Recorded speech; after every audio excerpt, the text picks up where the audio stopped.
Bonjour à toutes et à tous, chers passionnés de l'Institut Auguste Armand et amoureux d'histoires puissantes. Aujourd'hui, on se retrouve pour un rendez-vous immanquable, car l'épisode 1231 d'Ici tout commence, diffusé ce jeudi 31 juillet 2025, est un concentré de tensions, de révélations bouleversantes, de confrontations explosives, mais aussi d'émotions tendres et inattendues. Dès les premières minutes, la cour de Castelmont devient le théâtre d'un règlement de compte collectif. La rumeur qui circulait depuis plusieurs jours sur la prétendue maladie de Tessier éclate au grand jour. Et c'est Annabelle Cardone qui prend les devants, tranchante, impitoyable. Elle accuse publiquement une élève et annonce une exclusion définitive. Une sanction sévère, brutale, mais qui sonne comme un coup de tonnerre dans le silence pesant de la cour. À travers cette prise de parole, c'est l'honneur de Tessier qu'elle restaure, mais à quel prix ? Le doute, lui, a laissé des cicatrices. Dans un second souffle, le concours culinaire reprend ses droits, et le thème de la troisième épreuve est à la fois déroutant et visionnaire, cuisiner avec un four solaire, en pleine nature, en maîtrisant le feu sans feu. Une véritable ode à la gastronomie durable, mais surtout un test de patience, d'adaptation et de savoir-faire. Les visages des élèves se ferment. Certains tremblent. D'autres, comme Léonard ou Zoé, s'illuminent à l'idée de relever ce défi audacieux. Mais les fourneaux ne sont pas les seuls à chauffer. À Castelmont, les tensions familiales explosent. Dans un face-à-face glaçant, Ferdinand confronte Étienne, son propre père, sur un détail qui pourrait tout bouleverser, un pendentif prétendument unique que porte aussi Léonard. La vérité s'infiltre par une brèche ouverte dans le passé, et cette fois, Étienne ne parvient plus à fuir. Entre eux, la confiance s'effondre, et une guerre souterraine se déclare. Une guerre de sang, de mensonges et d'identité. Côté cœur, l'émotion atteint un sommet. Sur une plage baignée par le soleil couchant, Thelma et Lionel se retrouvent, par hasard ou par destin. Après des semaines de troubles, de non-dits, de gestes tendres refoulés, le masque tombe. Et dans la douceur d'un geste, un baiser scelle leur trouble partagé. C'est doux. C'est pur. C'est inattendu. Mais c'est là, au creux d'un moment suspendu, que naît peut-être un nouveau commencement. Et à 7, Jasmine, Jim et Milan vivent une parenthèse lumineuse avant que la réalité ne vienne tout fissurer. Encore une fois, Amy demande une faveur. Encore une fois, Jim sacrifie un moment précieux. Et Jasmine, sans drame, sans mot plus haut que l'autre, choisit le silence et s'éloigne, seule, pour se retrouver. Ce moment de solitude face à la mer, sandwich à la main, dit tout de sa fatigue, de ses renoncements, mais aussi de sa force. Et que dire de Tom ? Toujours aussi attachant dans sa maladresse, il traverse une crise existentielle avec une intensité théâtrale qui frôle le comique mais touche juste. Il ne se sent plus spécial. Il se croit vide. Mais peut-être que sa plus belle singularité, c'est justement sa normalité. Vous l'aurez compris, cet épisode est un kaléidoscope d'émotions, du rire aux larmes, des secrets à la lumière, des ruptures à l'espoir. Et nous allons revivre ensemble chaque scène forte, chaque battement de cœur, chaque tension insoupçonnée. Restez bien jusqu'à la fin, et surtout, abonnez-vous, activez la cloche et installez-vous confortablement, ce résumé immersif et détaillé commence maintenant. Dans la cour de Castelmont, tous les élèves sont rassemblés. Le soleil cogne doucement sur les vieilles pierres, mais l'atmosphère est tendue, suspendue, comme si chacun retenait son souffle.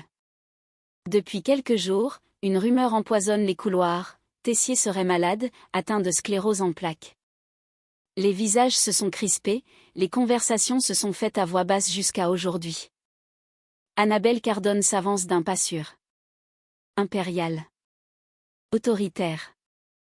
Elle se place au centre de la cour, jette un regard circulaire à l'assemblée.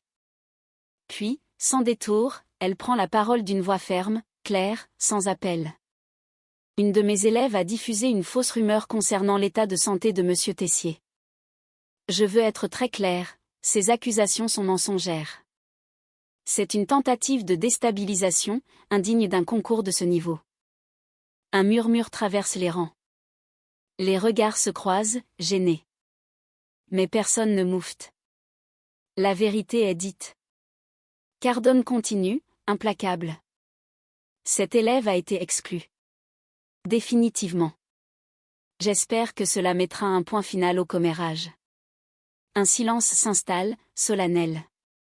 Clotilde, non loin, laisse enfin échapper un souffle discret. Soulagée. Officiellement, la tempête est passée. Officieusement, les blessures mettront plus de temps à cicatriser. Mais pour l'instant, l'honneur de Tessier est préservé. Et ça, pour elle, c'est l'essentiel. Peu après, les jurés réunissent les candidats pour annoncer le thème de la 3e épreuve. Cette fois, les regards s'illuminent, le défi est aussi moderne qu'exigeant. Cette épreuve sera placée sous le signe de la gastronomie éco-responsable. Un murmure d'intérêt traverse les élèves. Le président du jury ajoute: vous allez devoir cuisiner en maîtrisant la cuisson au four solaire. Les visages se tendent. Certains sourient, d'autres blanchissent. Ce n'est plus une simple question de technique ou de dressage. C'est un retour aux sources, à l'essentiel, à l'énergie naturelle. Il va falloir gérer les températures, l'intensité du soleil, et surtout faire preuve de patience et de précision. L'épreuve s'annonce redoutable. Mais aussi révélatrice. Car dans la lumière du jour, aucun subterfuge ne tient longtemps. C'est le moment pour les brigades de prouver ce qu'elles valent vraiment à feu doux, mais sous pression. Jude essuie quelques verres derrière le comptoir, le regard discret mais affûté. Lionel vient de s'installer en face, l'air ailleurs, le dos affaissé, les doigts jouant machinalement avec un sous-boc. Jude le jauge du coin de l'œil, puis lâche, mi-curieux, mi-taquin. Y a un truc chelou entre toi et Thelma, non? Une vibe bizarre. Lionel lève les yeux, surpris. Puis il esquisse un rictus fatigué. T'as l'œil, toi. Il hésite un instant, puis se penche légèrement vers lui, comme s'il allait partager un secret trop grand pour rester dans sa poitrine. C'est elle qui m'a emmené voir sa voyante. Ouais, une vraie. Avec des cartes, de l'encens, tout le tralala. Jude s'arrête dans son geste. T'as vu une voyante? Ouais. J'ai payé 50 balles pour qu'elle me dise que j'allais rencontrer une âme sœur. Et que la couleur rouge allait être partout.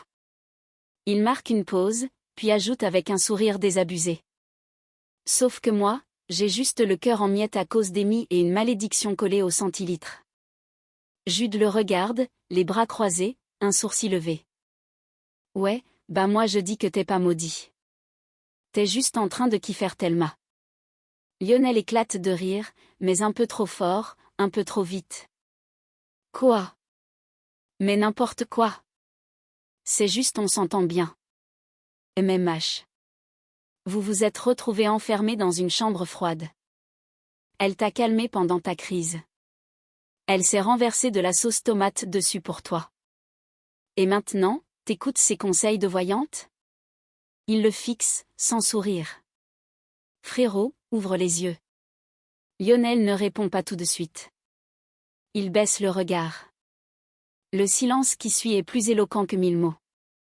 Et dans ce silence, Jude le sait, quelque chose est en train de naître. Peut-être pas encore un amour. Mais un frisson. Un trouble. Une envie de recommencer autrement. La tension est à son comble sous la grande tente du concours. Les dernières minutes viennent de s'écouler, les plats ont été présentés, goûtés, évalués et désormais, il ne reste plus qu'à attendre. Les candidats retiennent leur souffle, les jurés murmurent entre eux, et l'atmosphère est suspendue, dense, presque électrique. Mais en marge de cette attente collective, une autre scène se joue, plus intime, plus tendue encore. Carla s'approche de Ferdinand, le regard dur. Elle désigne d'un geste sec le pendentif qu'il porte autour du cou. Son ton est tranchant, sans détour. Enlève ça. C'est celui de Léonard. Ferdinand reste figé un instant. Une fraction de seconde de silence s'installe. Puis son regard se durcit. Il ne répond pas. Mais dans ses yeux, une étincelle de provocation. Clotilde, qui a tout entendu, intervient, la voix ferme, autoritaire, mais sans agressivité. Carla, ça suffit maintenant. Rejoins ta brigade. Carla lance un dernier regard à Ferdinand, plein de mépris et de défi, avant de reculer sans un mot.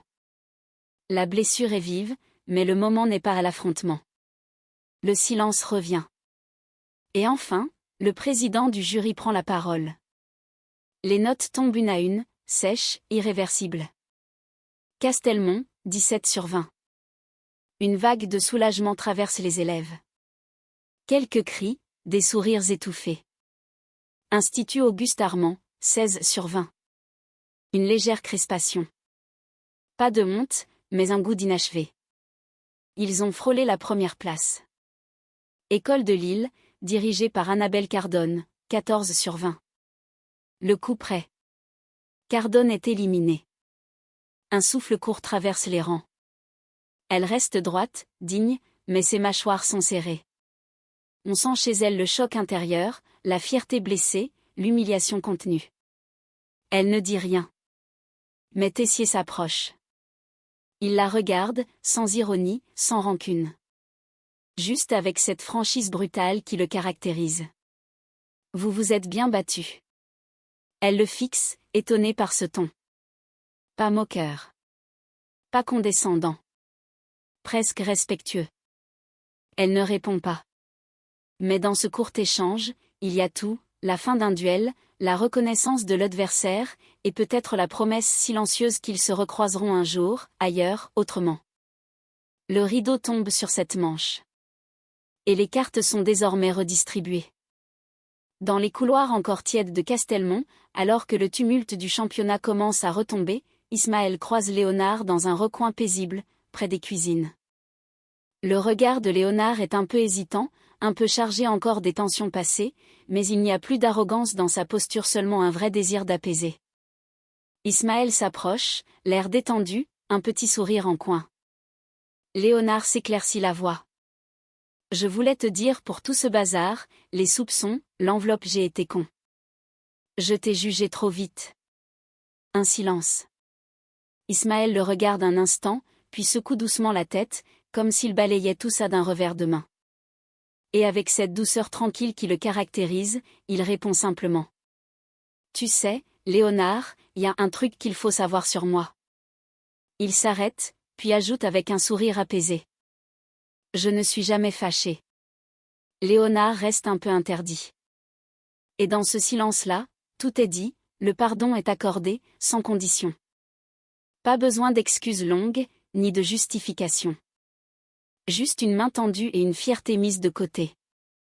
Un instant de calme, d'humilité partagée, comme il en faut parfois au milieu des tempêtes. Pendant ce temps, à 7, Jasmine et Jim s'offrent un rare moment de respiration. Naël a été déposé au centre aéré, et pour une fois, il n'y a ni école, ni service, ni fatigue parentale à dissimuler. Juste deux, comme au tout début, avant les nuits blanches et les responsabilités. Ils flânent au bord de l'eau, un café à la main, le soleil dans les cheveux et les rires qui reviennent doucement. Jasmine marche pieds nus dans le sable, Jim la suit du regard, léger, plus tendre que d'habitude. Ça fait combien de temps qu'on n'a pas eu une journée comme ça ? Glisse-t-il, presque étonné. Jasmine sourit, les yeux perdus dans l'horizon. Trop longtemps. Et sans en dire plus, ils continuent d'avancer, ensemble, portés par le silence complice de ceux qui, malgré les doutes, savent encore se retrouver. Ce n'est pas une réconciliation spectaculaire. C'est un simple retour au lien, celui qu'on croyait distendu, mais qui revient doucement à la faveur d'un peu de temps, et d'un enfant qui, pour quelques heures, les a laissés redevenir juste deux. Dans l'appartement baigné de lumière, Milan débarque en claquant la porte, un grand sourire aux lèvres et une console sous le bras. Devinez qui vient squatter le canapé toute la journée. Il brandit fièrement un jeu de MMA qu'il vient tout juste d'acheter, déjà prêt à s'enfoncer dans les coussins et ne plus bouger avant la nuit. Jim, hilar, l'accueille avec une tape dans le dos, pendant que Jasmine observe la scène avec amusement, mi-sourire, mi-résigné.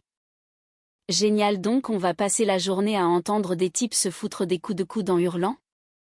Exactement, et avec des chips. Réplique Milan, tout en lançant l'écran d'accueil du jeu. Mais très vite, l'ambiance évolue.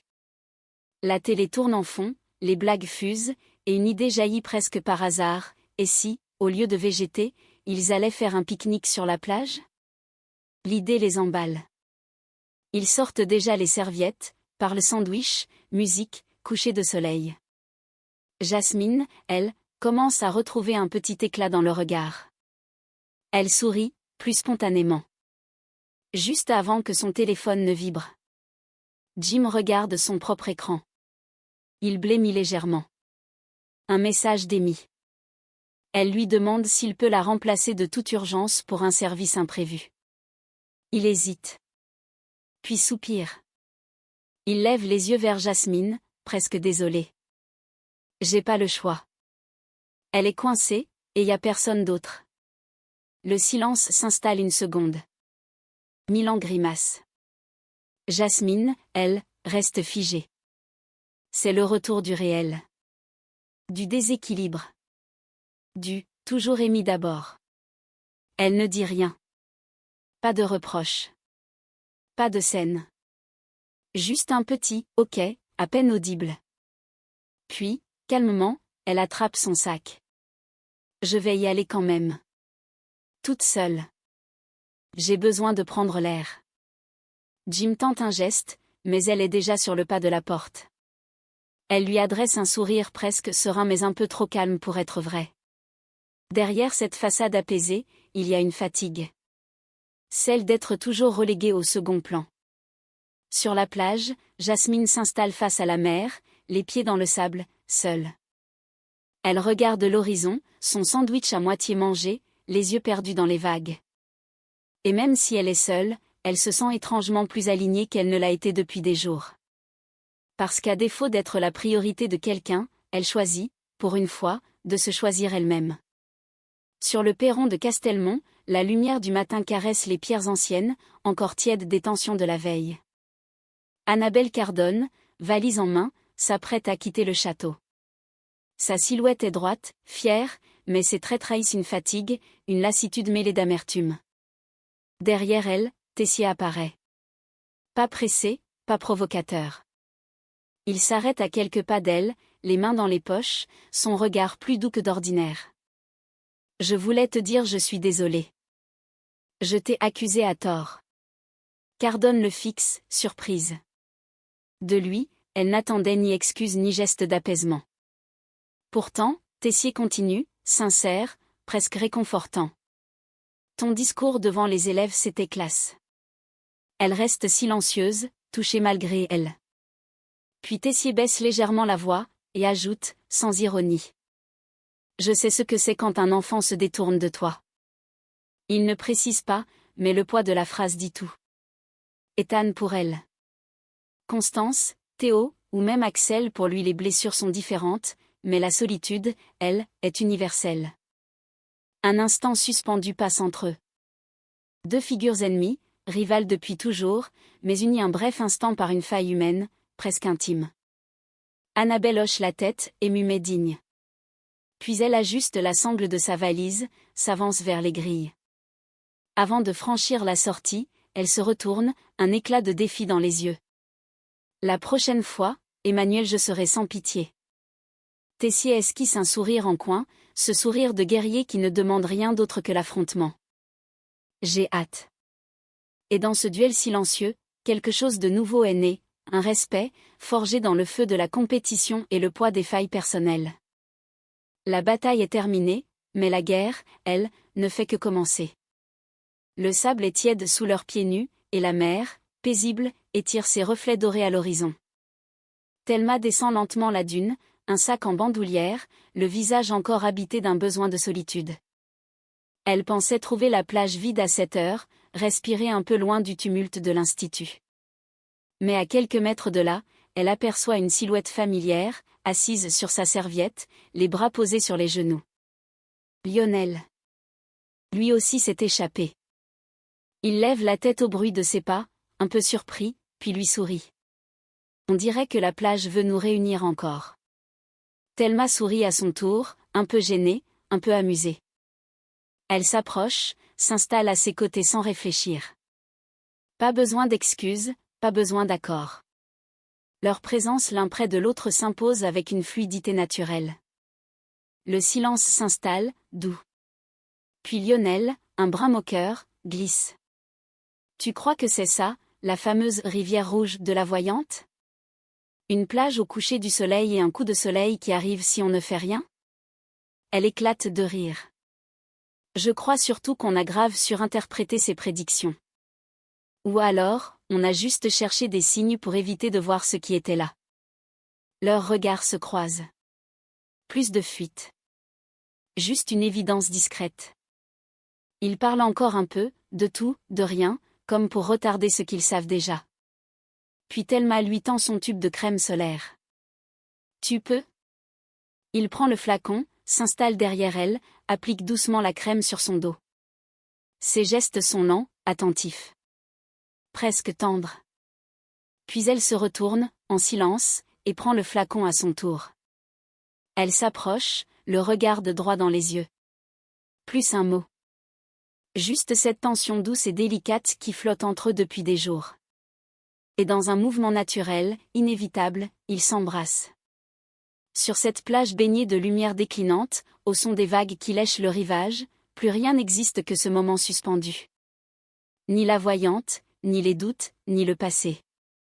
Juste deux cœurs qu'on n'avait pas vu venir, mais que le hasard ou autre chose a doucement amené l'un vers l'autre. Dans un couloir calme de Castelmont, où résonne encore au loin l'écho des épreuves, Étienne vient à la rencontre de son fils. Ferdinand, seul, le dos appuyé contre le mur, feint de l'ignorer, les bras croisés, les traits fermés. Mais Étienne n'est pas là pour les politesses. J'ai appris que tu t'étais violemment disputé avec une fille de l'Institut Auguste Armand. Sa voix est sèche, contenue, comme toujours quand il tente de rester maître de lui. Ferdinand lève les yeux, nonchalant, mais son regard est plus sombre qu'à l'accoutumée. T'as pas mieux à faire que de jouer les surveillants de couloir? Étienne serre les dents. Il s'approche d'un pas. C'est une compétition sérieuse. Tu représentes mon école. Et je ne tolérerai pas que tu ternisses son image. Mais Ferdinand, cette fois, ne se laisse pas écraser. Il se redresse, plante son regard dans celui de son père. Tu veux parler d'image? Alors explique-moi comment le chef Melchior a pu mettre un 6 sur 20 à une assiette que tout le monde a jugée brillante. Étienne esquisse un mouvement, mais Ferdinand poursuit, tranchant. Si c'est pas toi qui l'as soudoyé, alors montre-moi ton relevé bancaire. Prouve-le. Un silence brutal. Étienne blêmit, puis son visage se durcit. Une colère sourde monte, rapide, incontrôlable. Tu dérailles complètement, Ferdinand. Tu te crois malin? Tu me suspectes, moi? Le ton monte. Il y a dans sa voix une brutalité qu'on entend rarement chez lui. Mais Ferdinand ne recule pas. Je veux juste la vérité. C'est trop te demander? Étienne explose, la voix plus forte que jamais. Tu dépasses les bornes. Je suis ton père. Et tu ferais bien de ne jamais l'oublier. Ferdinand soutient encore son regard, glacé, blessé, mais déterminé. Entre eux, quelque chose vient de se briser. Pas seulement une dispute, mais une confiance déjà fragile qui s'effondre un peu plus. Désormais, ce n'est plus une simple rivalité père-fils, c'est une ligne de fracture qui ne demande qu'un nouveau choc pour éclater. Dans la coloc, Tom traîne sur le canapé comme un nuage bas. T-shirt froissé, plaid sur les genoux, regard vide fixé sur son téléphone. Son test de QI a laissé des traces. Il ne parle que de ça depuis 2 jours. Je suis pas un zèbre. Je suis pas spécial. Je suis juste peut-être TDH. Ou TDH. Ou quelque chose. Mais en tout cas, je suis pas normal. Jasmine, accoudée à la table, lève les yeux au ciel. Jim, lui, finit de refermer les tupperwares de son pique-nique maison des merveilles faites avec amour, taboulé de quinoa, wraps grillés, cookies aux noisettes. T'as pas besoin d'un diagnostic pour exister, Tom, souffle Jasmine, à bout. Juste d'un maillot de bain et de fermer un peu ta bouche, ajoute Jim, pinçant rire. Mais Tom se redresse d'un air tragique, main jointe sur le cœur. Non mais vous comprenez pas. J'ai grandi en pensant que j'étais un génie incompris et là, je suis juste un mec lambda avec un goût prononcé pour les chips au vinaigre. Je suis une illusion. Il les regarde avec des yeux de chiot perdu. Et je me sens super seule. Genre existentiel. Une solitude cosmique. Vous allez vraiment me laisser là? Mourir dans l'anonymat, pendant que vous vivez votre best life? Jim et Jasmine échangent un regard épuisé. Ils soupirent. Et cèdent. Un peu plus tard, sur la plage, Tom s'est déjà accaparé tout le pique-nique, engloutissant les meilleurs plats de Jim sans même un merci. Franchement Jim, t'as peut-être pas de haut potentiel, mais t'as un QI de salade. Ce rap au houmou est une œuvre d'art. Jim lève les yeux au ciel, à bout de patience. Jasmine tente un sourire poli, mais l'agacement est palpable. Et quand Tom, entre deux bouchées, reprend. Je suis sûre que je suis TDAH. Ou alors hypersensible. Ou neuroatypique. J'ai cliqué sur 10 vidéos qui le disent. Là, c'est la goutte de trop. Ok. On va se baigner, lâche Jasmine, déjà debout. Tous les deux, précise Jim, les yeux fatigués, sans toi. Et pendant qu'il s'éloigne vers les vagues, Tom reste seul sur sa serviette, le ventre plein, le cœur un peu vide, et les pieds recouverts de sable. Il regarde l'horizon, songeur, puis murmure pour lui-même. Peut-être que je suis juste fatigant. Mais au fond de lui, il le sait, être normal, c'est peut-être ce qui le rend unique, justement. Dans l'ombre feutrée du bureau d'Étienne, les volets tirés laissent passer une lumière pâle, presque oppressante. Ferdinand entre sans frapper, le pas décidé, le regard brûlant de questions qu'il ne peut plus taire. Entre ses doigts, il tient un petit objet familier, un pendentif, discret, élégant, identique à celui qu'il porte lui-même depuis des années. Étienne, assis à son bureau, lève les yeux, surpris par l'irruption de son fils. Mais en voyant l'objet dans ses mains, il comprend immédiatement. Et son visage se ferme. Ferdinand s'approche, dépose lentement le pendentif sur le bureau entre eux. Sa voix est calme, mais chaque mot est chargé d'une tension contenue. Tu m'avais dit que ce collier était unique. Que tu me l'avais offert à moi, rien qu'à moi. Il croise les bras, soutenant le regard de son père. Alors pourquoi Léonard en possède un identique? Étienne ne dit rien. Ses doigts tapotent nerveusement l'accoudoir de son fauteuil. Mais Ferdinand n'a pas terminé. Il sort de sa poche le vrai collier de Léonard, celui que ce dernier s'était fait voler. Il le pose à côté du sien. Tu vois, j'ai fouillé. Dans tes affaires. Et j'ai trouvé ça. Le sien. Le vrai. Celui que tu as pris. Silence glacial. Puis Ferdinand avance d'un pas, les yeux plantés dans ceux d'Étienne, la voix plus basse, plus dure. Alors dis-moi la vérité. Pourquoi on a le même pendentif, lui et moi? Qu'est-ce que tu me caches, papa? Le mot papa résonne avec une ironie douloureuse. Étienne reste figé. La colère ne vient pas. Ce qui monte en lui, c'est autre chose, un mélange de panique, de honte et de souvenirs qu'il pensait pouvoir enterrer à jamais. Le passé frappe à la porte.